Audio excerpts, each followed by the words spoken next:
Bienvenidos al cierre de los mercados en Primera Página Televisión, el espacio donde revisamos el comportamiento de la Bolsa de Nueva York y los mercados de la integración NOM. Así que comenzamos con esta emisión. Tenemos que el Dow Jones bajó 0,34%, llegando a los 53,791 puntos. Por su parte, el Standard & Poor's 500 también bajó 0,32%, llegando a los 7,728 puntos, y el Nasdaq también bajó en esta ocasión 0,33%, llegando a los 29,525 puntos.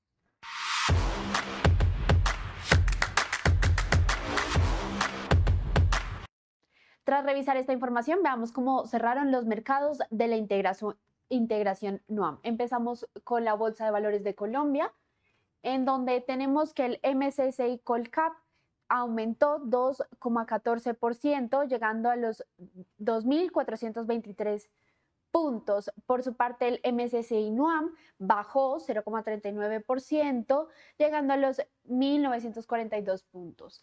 Entre las acciones que cerraron en esta sesión, tenemos que Grupo Bolívar disminuyó 1,26%, llegando a los 78.220 mil pesos. Y las que subieron, la que más subió fue Grupo Civest, Preferencial Civest, que aumentó 6,65%, llegando a los 77 mil pesos.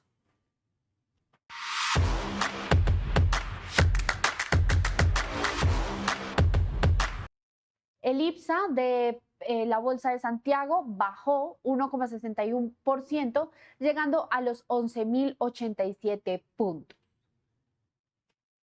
Entre las acciones que disminuyeron en esta sesión en Chile está Cencosud con 4,20%, llegando a 1.964 pesos chilenos. Mallplaza también disminuyó 4%, llegando a los 3.887 pesos chilenos.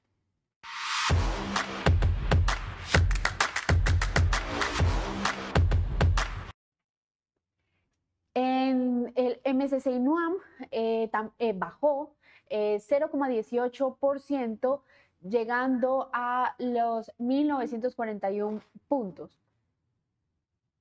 El general también bajó 0,04%, llegando a los 59.554 puntos.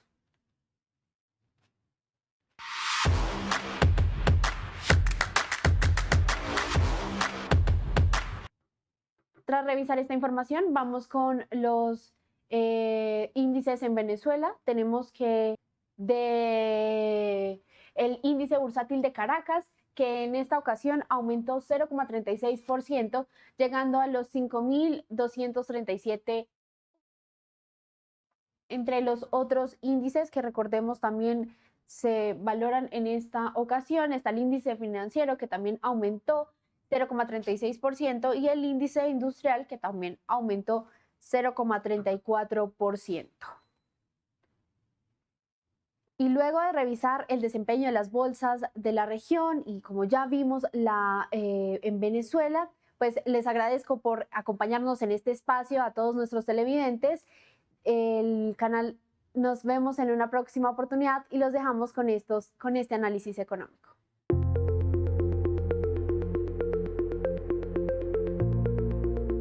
Buenas tardes, bienvenidos a una nueva edición de nuestro Weekly Outlook. Hoy revisaremos los principales movimientos de mercado, las noticias que marcaron la semana y los datos económicos que tendremos por delante. Partiendo por los principales activos, las acciones globales avanzaron 2,88% durante la semana, mientras que la renta fija global también tuvo un desempeño positivo, pero con un retorno de 0,67%. En cambio, los commodities se mantuvieron prácticamente planos, con una caída de 0,17%. La semana terminó con un tono favorable para los activos de riesgo, apoyado por dos factores. Por un lado, la temporada de resultados continuó mostrando un sólido crecimiento de utilidades, especialmente en Estados Unidos, Y por otro, el dato de empleo del viernes sorprendió fuertemente a la baja y llevó al mercado a reducir las probabilidades de un alza de tasa de la Fed en septiembre. Esto permitió que acciones y bonos avanzaran simultáneamente hacia el cierre de la semana. Por el lado de monedas, el dólar global cayó casi 0.40%, mientras que las monedas emergentes avanzaron 0.35%. En Chile, el desempeño fue particularmente positivo.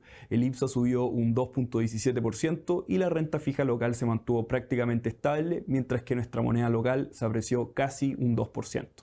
Además de la debilidad del global y el avance del cobre, el mercado local recibió favorablemente la aprobación en el Congreso del paquete de reformas económicas que incluye la reducción gradual de impuestos corporativos e incentivos a la inversión. Pasando a renta variable, las acciones desarrolladas avanzaron 3.32%, mientras que mercados emergentes tuvo un retroceso de 0.43%, mostrando una dispersión importante entre regiones. Estados Unidos lideró las alzas con un avance de 3.59% y más allá del dato laboral del viernes, el soporte durante la semana vino por una temporada de resultados que sigue siendo sólida y de una recuperación del sector tecnológico. Las utilidades agregadas del S&P 500 continúan creciendo con fuerza, aunque dentro de tecnología la reacción ha sido bastante selectiva. Los resultados positivos no siempre han sido suficientes para sostener las acciones cuando el mercado percibe dudas sobre valorizaciones o sobre el retorno de las inversiones en inteligencia artificial. Europa avanzó un 2.60% y cerró la semana cerca de máximo histórico. La región se benefició de una temporada de resultados mejor de lo esperado, particularmente en los sectores de tecnología y salud, además de la caída del petróleo durante buena parte de la semana, relevante para una economía que, como sabemos, es importadora de energía. Reino Unido avanzó casi un 0.7% con apoyo adicional del sector minero, mientras que Japón subió 2.57% y Asia desarrollada avanzó 1.93%. Por otro lado, Asia emergente cayó un 1.01%, afectada por la mayor volatilidad de los mercados más expuestos a semiconductores, especialmente Corea, donde las dudas posteriores a algunos resultados tecnológicos generaron una toma de utilidades. Latinoamérica también se mostró rezagada con una caída de 1.51%, pese al buen desempeño del mercado chileno, como comentamos anteriormente. Pasando a renta fija, los retornos fueron positivos en prácticamente todos los segmentos. La renta fija global tuvo un avance de 0.67%, el investment grade subió un 0.7% y el high yield un 0.79%. La semana se puede dividir en dos etapas. Inicialmente, la parte larga de la curva continuó enfrentando cierta presión en un contexto donde el Tesoro estadounidense elevó su estimación de endeudamiento para el tercer trimestre hacia 739.000 millones y esto mantuvo presente la discusión sobre oferta de treasuries y la prima por plazo. Sin embargo, hacia el cierre predominó el dato de empleo. La economía estadounidense perdió 23.000 puestos de trabajo en julio frente a una expectativa de creación de 80.000 y además se revisaron a la baja la creación de empleo en los meses anteriores. El mercado redujo rápidamente las probabilidades de un alza de la Fed en septiembre y las tasas de los Treasury retrocedieron, favoreciendo el desempeño de la renta fija. En emergente, la deuda soberana en dólares avanzó un 0.79%, el investment grade subió un 0.73% y el high yield lideró con un 0.91%. La deuda latinoamericana también tuvo una semana positiva con un retorno de 0.84%. En este caso, las caídas de tasa estadounidense y el debilitamiento del dólar entregaron un entorno más favorable para el crédito emergente hacia el fin de la semana. Respecto a monedas, el dólar global retrocedió un 0.38%, completando una segunda semana consecutiva de caída. El movimiento se concentró especialmente el viernes, cuando la sorpresa negativa en empleo redujo las expectativas de un alza por parte de la Fed en septiembre, como mencionábamos previamente, y presionó tanto a las tasas cortas como también el dólar. Entre las monedas desarrolladas, el dólar australiano avanzó un 0.68%, el canadiense un 0.59% y el neozelandés un 0.24%. El euro se apreció un 0.28%, mientras que la libra se mantuvo prácticamente estable durante el periodo. El yen fue una de las excepciones y terminó la semana con una depreciación de 0.23%, pese a recuperarse con fuerza luego del dato laboral del viernes. Las monedas emergentes avanzaron en conjunto un 0.35%, pero nuevamente hubo diferencias importantes. El peso mexicano se apreció un 1.21%, apoyado por la decisión del Banco de México Central para mantener la tasa en 6.5% y por un comunicado que mantuvo un tono relativamente cauteloso frente a la inflación. Por otro lado, el peso chileno fue el de mejor desempeño dentro de la muestra, con una apreciación de 1,94%. En este caso coincidieron la caída global del dólar con un avance de 2,07% en cobre y un entorno doméstico favorable luego de la aprobación del paquete de reforma económica. El real brasileño, en cambio, retrocedió levemente con una caída de 0,15%. Finalmente, en commodities tuvimos movimientos muy diferentes entre energía y metales. Cuando vemos el índice amplio, este cayó un 0,17%, sin embargo, el petróleo WTI vio una baja de 7,67%. El crudo estuvo marcado nuevamente por las negociaciones en Medio Oriente. Durante buena parte de la semana, las expectativas de un acuerdo entre Irán y Omán para definir nuevas condiciones de navegación por el estrecho de Hormuz redujeron la prima incorporada en los precios. Hacia el jueves y el viernes, el petróleo recuperó gran parte de la caída ante nuevas dudas sobre las condiciones del acuerdo, pero no fue suficiente para revertir las pérdidas acumuladas que había logrado en los días anteriores. En contraste, los metales preciosos tuvieron una semana muy fuerte. El oro avanzó un 7,30% y la plata un 10,35%. La caída de las tasas y el dólar también favoreció inicialmente al complejo, y el dato de empleo del viernes reforzó el movimiento al reducir las expectativas de esta nueva alza por parte de la Fed. En el caso del oro, fue su mejor semana en varios meses. El cobre avanzó un 2,07%, donde además de la debilidad del dólar, vimos que durante la semana la República Democrática del Congo anunció una prohibición para las exportaciones de concentrado de cobre y cobalto, agregando presión sobre las expectativas de oferta y llevando los precios internacionales del metal nuevamente hacia niveles elevados. El hierro, por otro lado, terminó la semana prácticamente plano, cayendo un 0,10%, mientras que en agricultura los movimientos fueron más acotados, donde el maíz retrocedió un 0,40%, el trigo avanzó un 0,08% y la soya disminuyó un 1,32%. Pasando ahora a la parte de noticias, vemos que la primera noticia de la semana fue el reporte de empleo de julio en Estados Unidos, que sorprendió claramente a la baja. Vemos que las nóminas no agrícolas registraron una caída de 23.000 puestos de trabajo frente a una expectativa de creación de 80.000. A esto se sumaron revisiones negativas por 103.000 empleos en los 2 meses anteriores, reforzando la señal de desaceleración que vemos en el gráfico. Una parte importante de la caída vino del sector público, que perdió 53.000 puestos, principalmente en gobiernos locales. Sin embargo, el sector privado tampoco entregó una señal especialmente fuerte. Creció solamente en 30.000 empleos, bastante por debajo de los 82.000 esperados. Con esto, el promedio móvil de 3 meses de creación de empleo cayó hacia los 20.000 puestos y el de 6 meses hacia 44.000, muy por debajo del ritmo observado a comienzos de este año. La composición también muestra una menor difusión del crecimiento del empleo. Sectores como salud todavía continúan contratando, pero otros segmentos, entre ellos ocio y hospitalidad, mostraron caídas durante el mes. Más que un deterioro concentrado en una sola industria, los datos apuntan a que la demanda laboral está perdiendo velocidad de una manera más general. La tasa de desempleo, en cambio, volvió a disminuir y se ubicó en 4,09, pero en este caso la caída no refleja necesariamente un fortalecimiento del mercado laboral, ya que vemos que la fuerza de trabajo se redujo en cerca de 264.000 personas y la tasa de participación laboral bajó desde 61,55% hasta 61,43%. Es decir, parte de la disminución que vemos en la tasa de desempleo se explica porque hubo menos personas participando activamente del mercado laboral. Los salarios también entregaron una señal de moderación. Las remuneraciones por hora aumentaron apenas 0,05% durante julio y su crecimiento anual se desaceleró hasta 3,15%, mientras que las horas trabajadas se mantuvieron estables en 34,3 horas semanales. Esto es relevante porque una menor creación de empleo, acompañada de una desaceleración salarial, reduce parte de la presión que el mercado laboral venía ejerciendo sobre inflación de servicios. Por eso, aunque la tasa de desempleo por sí sola sigue mostrando un mercado relativamente ajustado, al mirar conjuntamente nóminas, participación y salarios, la lectura de julio es claramente más débil. La reacción en expectativas de tasa fue relevante porque, aunque vemos que no implicó un cambio completo respecto al escenario para la Fed, como muestra el gráfico de la izquierda, la curva implícita se desplazó hacia abajo respecto de 2 semanas hacia atrás, especialmente entre los 3 meses y un año. Sin embargo, todavía incorpora una tasa cercana a 4,05% en 12 meses, que es por sobre el nivel actual, por lo que el mercado no ha eliminado por completo las posibilidades de nuevas alzas. La lectura de nuestro equipo macro va en una dirección bastante similar, donde un solo reporte débil en la parte laboral no sería suficiente para concluir que este mercado está cerca del pleno empleo, especialmente porque una parte importante de la caída en las nóminas vino por el sector público.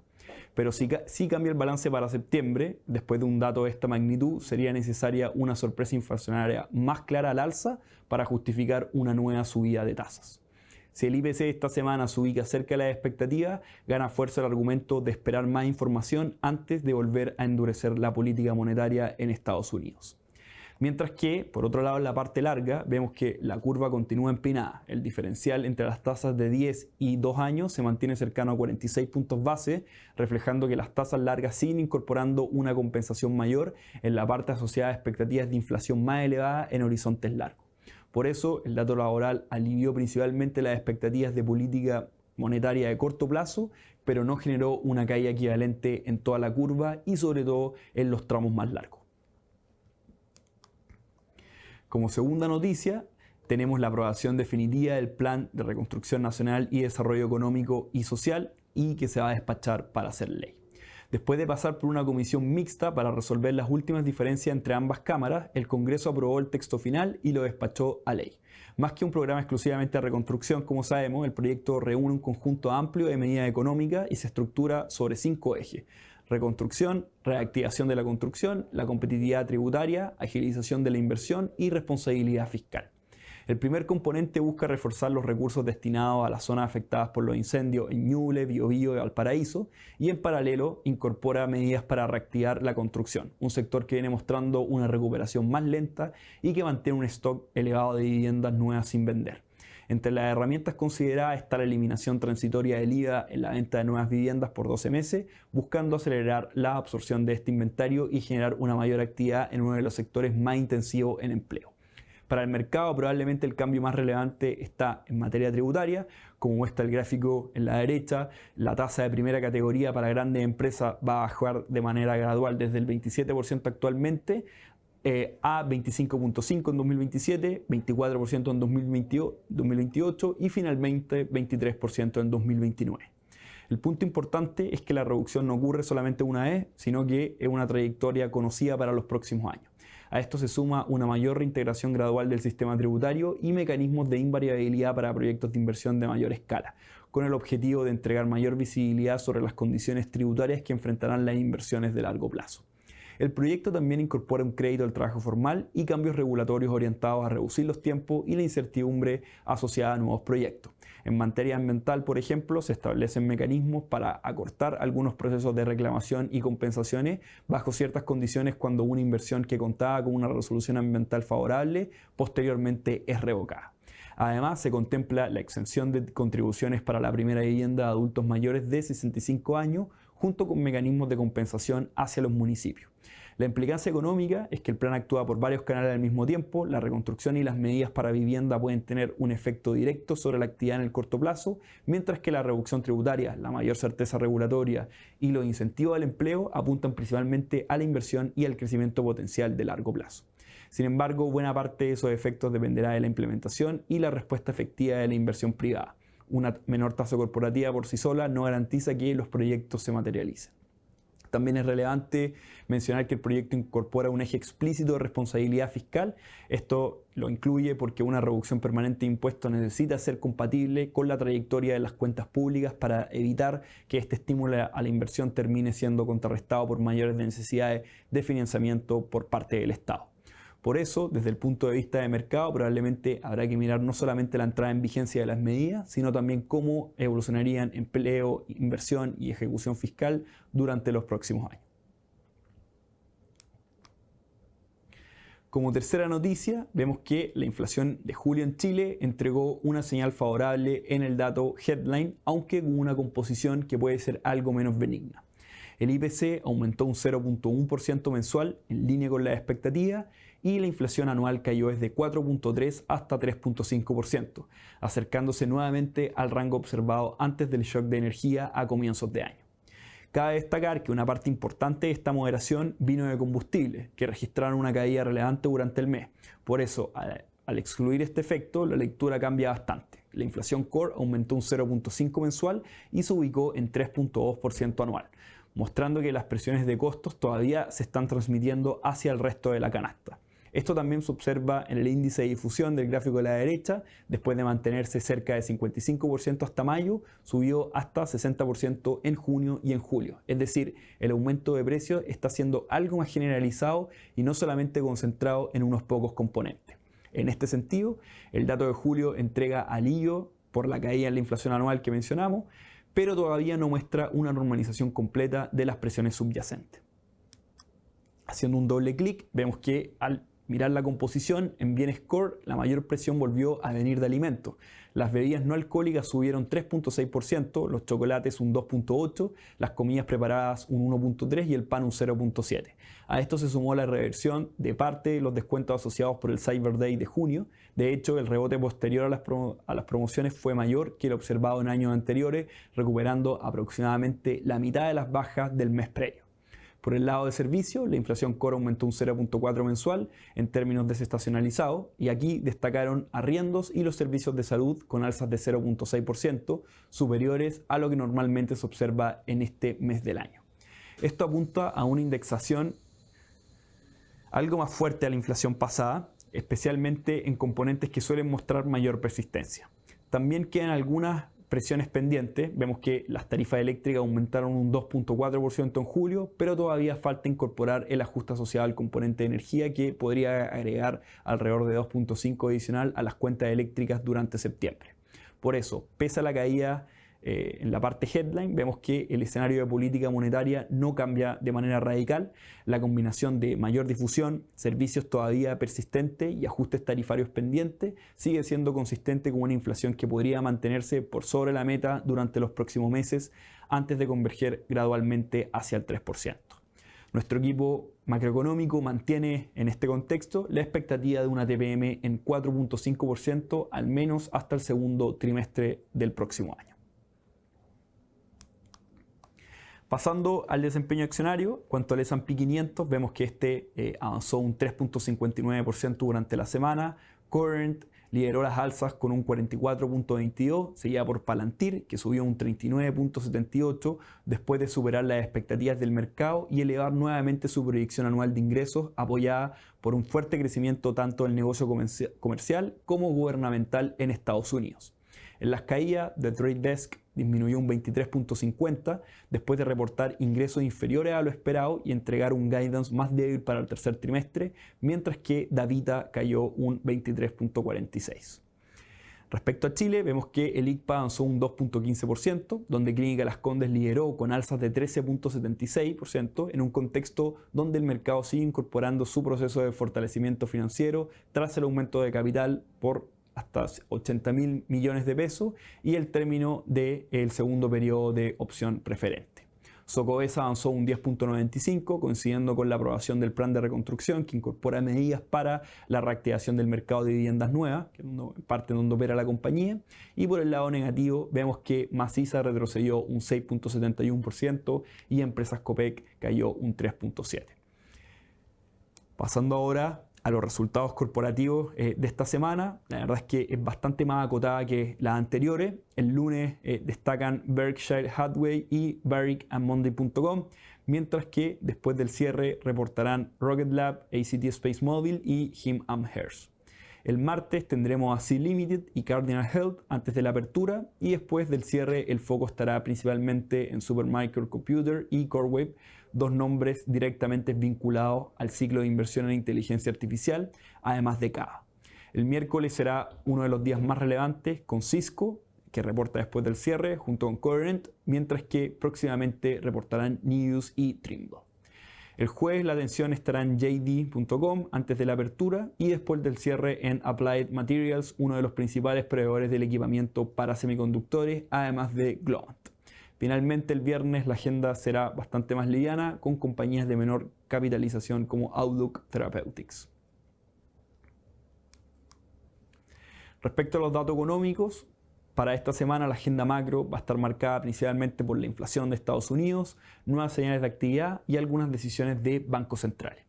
El lunes comenzamos con la confianza de inversionistas Centix en la eurozona, que sorprendió al alza al ubicarse en 0.9 puntos frente al menos 0.5 esperado y también mostrando una mejora desde puntos negativos 3.1 durante julio. El martes en Estados Unidos se conocerán las ventas de vivienda usada, donde el mercado espera una leve moderación hasta 4.05 millones de unidades. También tenemos la decisión del Banco Central de Australia, donde se anticipa que las tasas se mantengan en 4.35, y en Brasil vamos a conocer la inflación de julio con una variación mensual esperada de 0%. El miércoles probablemente va a ser el día más relevante de la semana con la inflación de julio en Estados Unidos, donde el mercado espera que el CPI aumente un 0.1% mensual luego de la caída de 0.4% en el mes anterior, mientras que el CPI Core avanzaría un 0.2%. Este dato va a ser especialmente importante después de la debilidad observada en empleo, porque ayudará a determinar cuánto espacio tiene la Fed para mantenerse en pausa. El jueves tendremos nuevas referencias de inflación y actividad. En Estados Unidos se va a publicar el PPI, esperado en 0.2% mensual, junto con las solicitudes iniciales de desempleo que subirían levemente hasta 202.000. En Reino Unido conoceremos el PIB del segundo trimestre, con un crecimiento anual esperado de 1.1%, y en Brasil se publicarán las ventas minoristas de junio. Finalmente, el viernes conoceremos la confianza al consumidor de la Universidad de Michigan, que se espera que se ubique en 54.6 puntos, junto con expectativas de inflación a un año que se espera que se mantengan en 4.2%. En la eurozona también se publicará la segunda estimación del PIB del segundo trimestre, donde se espera confirmar un crecimiento trimestral de 0.4%. De esta manera, el foco va a estar de manera principal en los datos de inflación de Estados Unidos, si es que confirman el alivio observado recientemente o vuelven a tensionar las expectativas de política monetaria. Muchas gracias por su atención. Nos vemos el próximo lunes en una nueva edición de nuestro Weekly Outlook, y recuerden que ante cualquier duda nuestros canales de atención siempre están disponibles para ustedes. Que tengan una muy buena semana.